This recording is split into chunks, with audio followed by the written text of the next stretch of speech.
Bismillahirrahmanirrahim. Assalamualaikum warahmatullahi wabarakatuh. Okey, baiklah, hari ini kita akan belajar tajuk yang terakhir dalam subjek fiqh.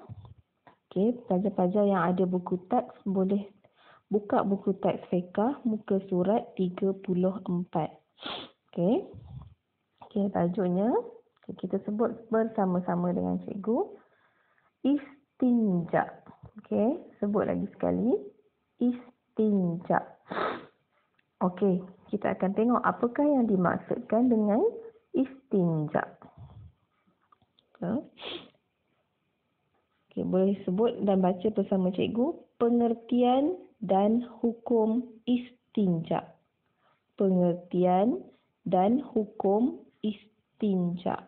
Okey, apakah yang dimaksudkan dengan istinja dan apakah hukum istinja? Pelajar-pelajar mesti nak tahu kan apa tu istinja, tak pernah dengar pun. Dan apakah hukum beristinja? Okey, kita baca dulu nanti cikgu terangkan. Membersihkan kubul dan dubur selepas membuang air kecil atau besar. Hukum beristinja adalah wajib. Okey. Istinja bermaksud membersihkan kubul dan dubur selepas buang air kecil atau besar. Okey, apa pula kubul dan dubur ni? Kubul dan dubur. Apa dia kubul dan dubur? Kubul dan dubur adalah tempat kita membuang air kecil ataupun membuang air besar. Okey? Jadi selepas kita buang air kecil ataupun buang air besar, kita hendaklah membersihkan.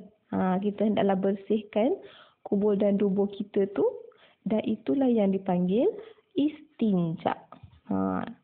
Okey, dekat sini dia cakap juga hukum beristinja adalah wajib. Okey, hukum istinja ni wajib. Kena buat, tak boleh tak buat. Kalau tak buat dosa. Okey.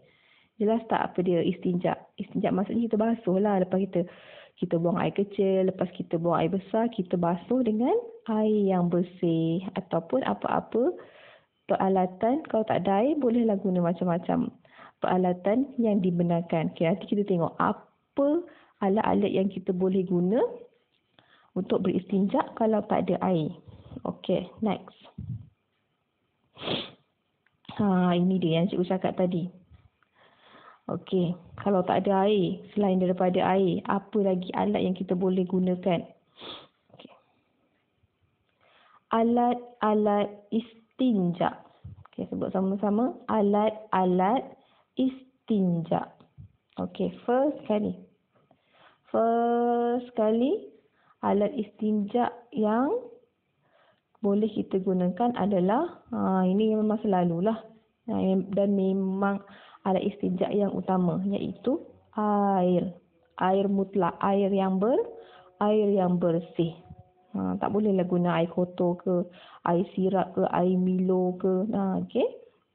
Contoh air mutlak apa dia? Air paip, air sungai, apa lagi? Air perigi, air mata air. Okey, seterusnya.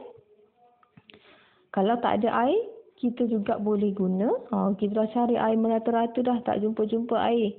Okey, kita boleh guna batu. Okey. Guna batu untuk beristinja, untuk membersihkan kubul dan dubur kita tu. Tapi, dengan syarat kena bersihkan tu, kena berhati-hatilah, jangan sampai luka. Okey, lepas dah bersihkan dengan batu, buang batu tu jauh-jauh. Jangan simpan pula. Okey, seterusnya. Tisu. Biasa kan kita tengok dekat tanda sekarang ada tisu kan. Kalau tak ada air, kita boleh guna tisu. Seterusnya, ni apa ni? Okey, ini benda kesat juga, kulit kayu. Okey, kulit kayu pun kita boleh guna. Dan yang terakhir, daun kering. Jadi kesimpulannya dekat sini, selain daripada air, kalau tak ada air, kita boleh guna benda-benda yang kesat, benda-benda yang kasar untuk digunakan sebagai ganti air bagi beristinja. Okey. Tak bolehlah kita gunakan benda-benda yang licin. Contohnya macam plastik. Tak boleh. Sebab plastik ni licin. Kita mesti gunakan benda-benda yang kesat. Ataupun benda-benda yang kasar untuk beristinja. Kalau tak ada air. Tapi kalau ada air, lebih baik guna air. Okey, seterusnya. Muka surat yang terakhir. Okey, boleh baca bersama-sama dengan cikgu. Cara beristinja. Cara beristinja. Okey. Istinja dengan air dan benda-benda kesat. Okey. Istinja dengan air dan benda-benda kesat. Okey, macam mana cara kita nak beristinja dengan air dan benda-benda kesat selain daripada air tadi? Contohnya macam daun kering, tisu, batu. Okey. Okey, pertama, membaca doa sebelum masuk tandas. Okey, macam mana doa sebelum masuk tandas? Allahumma inni a'udzubika minal khubthi wal khaba'ith. Sekali. Allahumma inni a'udzubika minal khubthi wal khaba'ith. Kita kan confirm lah kita buang air, buang air kecil ataupun buang air besar dekat tandas kan. Jadi sebelum masuk tandas, kita kena baca doa masuk tandas. Okey, seterusnya yang kedua, membuang air. Dah baca doa masuk tandas, kita buanglah air. Kalau rasa nak buang air kecil, buang air kecil. Kalau rasa nak buang air besar, kita buanglah air besar. Okey, yang ketiga, istibra'. Lagi sekali, istibra'. Okey, apakah yang dimaksudkan dengan istibra' ni? Istibra' ni maksudnya berdehem. Berdehem tu apa pula? Okey, contohnya lepas kita buang air kecil, kita digalakkan berdehem.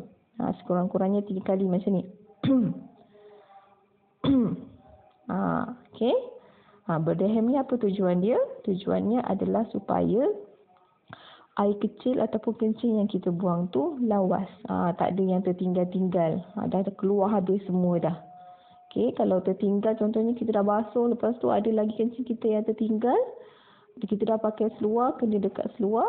Habis dah seluar kita kotor. Jadi kita digalakkan berdehem selepas buang air kecil ataupun buang air besar. Okey. Yang keempat, basuh dengan air mutlak dan sabun atau mengesat dengan benda-benda kesat hingga bersih dan suci. Lepas kita dah berdehem tu, kita hendaklah basuh dengan air mutlak dan sabun. Atau kalau tak ada air mutlak, tak ada air, kita boleh guna benda-benda kesat. Kita sapu, kita kesat najis kita sehingga bersih dan suci. Tak bolehlah tinggal-tinggal najis sikit-sikit lagi. Okay, kena pastikan bersih betul-betul.